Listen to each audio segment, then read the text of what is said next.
Ladies and gentlemen, today's featured segment is presented to you by Radioactive Redhead. From Book 2 of the Warlock series, author Mike Bennett brings to life tales from distant lands, detailing the undertakings of special operators as they pursue an Iranian-funded menace. Operators roam from Kurdistan to Pakistan, and no stone is left unturned in Turkey. Will justice be brought to close the ledger for the tragic 1983 Beirut bombing? Join us as we present to you When Towers Fall. Chapter 4. An intelligence analyst in the Department of Energy had uncovered filings for a route study and feasibility study dating from 1998 and 2001 respectively that were attributed to Gazprom.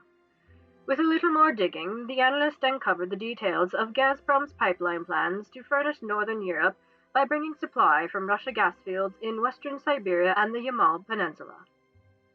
The analyst, not seeing any career accelerating, high-impact foreign intelligence jewels in this particular finding, filed the report away on the federated server and rushed out the door on her way to meet friends at happy hour.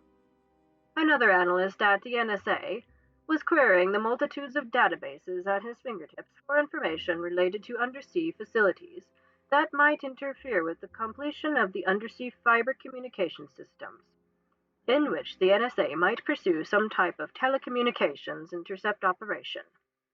He queried conversation content transcripts on discussions related to competing plans, and came across conversations that were remarkably interesting. One such conversation between minister-level personnel representing Russia and Germany alluded to an economic alliance and trade partnership for Russia furnishing natural gas to northern Europe through a pipeline called Nord Stream. Another conversation between Russia's ambassador for leading the negotiations and an official representing the Ministry of Energy had been intercepted and alluded to the rationale for creating this large investment was purely as a means to circumvent and isolate Ukraine. Still, since the analyst was searching for a means to penetrate the Sea Lion 1 cable between Hanko, Finland and Rostock, Germany, he filed this report into a federated server and completed other assigned tasks. A third CIA analyst who, frankly, was bored one day found both of these reports. He found additional data and hypothesized that there may be national security concerns when these reports were taken in aggregate. He typed up his report and emailed it to his supervisor. The supervisor convened a meeting with the branch chief, an engineer from the Directorate of Science and Technology, and 3 more analysts to review and debate the significance of the data. The branch chief listened and concurred. The issue of a gas pipeline that brought Russia and the EU closer together and represented a shift away from obtaining gas from the US certainly was disconcerting and concerning, but probably not enough to put into the presidential daily brief, since POTUS was nearly solely focused on events in Iraq. The engineer from DS&T was deep in thought. He was quiet.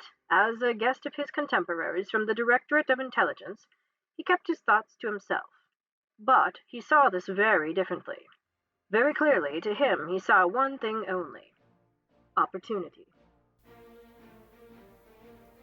If this preview broadcast has piqued your curiosity, the book in its entirety will be available for purchase from Amazon.com. Simply search When Towers Fall by Mike Bennett and peruse a catalog of his latest works. Be sure to tune in to Radioactive Redhead to hear further excerpts from the Warlock series. This concludes today's featured segment from Radioactive Redhead. May your days be filled with good memories and laughter, and God bless.